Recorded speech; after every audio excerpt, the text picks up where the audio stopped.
Pauwi na kami. Nag-antay lang ng oras dahil magbabayo eh.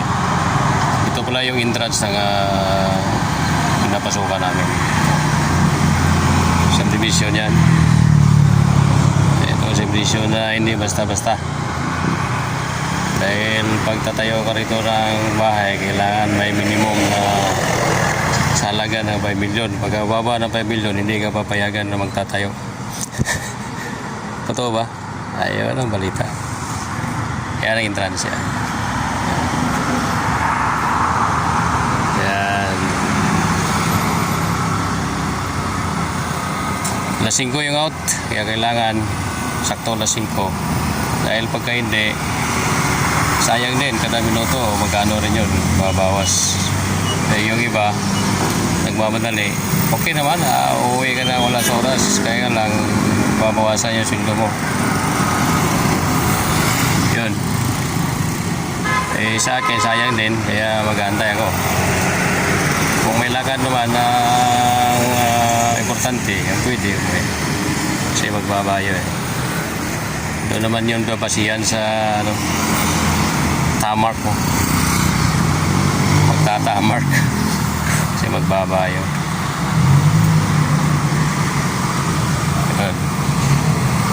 Ayan yung entrance. Entrance ito. Doon naman yung exit.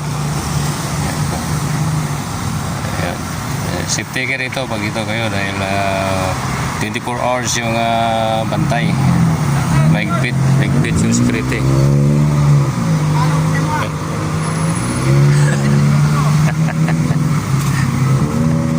Yan na. Mamaya, sabihin ko. Mamaya. Kaya gusto ito niya magpalo, yun lang.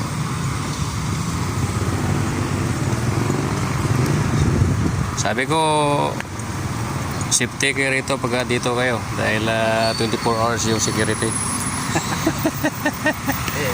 Shout out Sayan. Sa pangalan mo? Jomar. Shout out kay Jomar. Please follow and like and share. Yo, what's up? What's up? Lamat.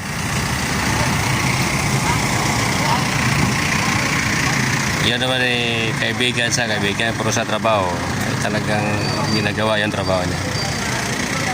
Walang pabor-pabor, walang kaibigan, pagkatrabaho kasi nakasalala yung hanap buhay.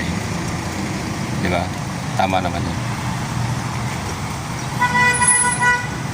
Yan, mamaya dadami na ito mamaya, abot na alas 5.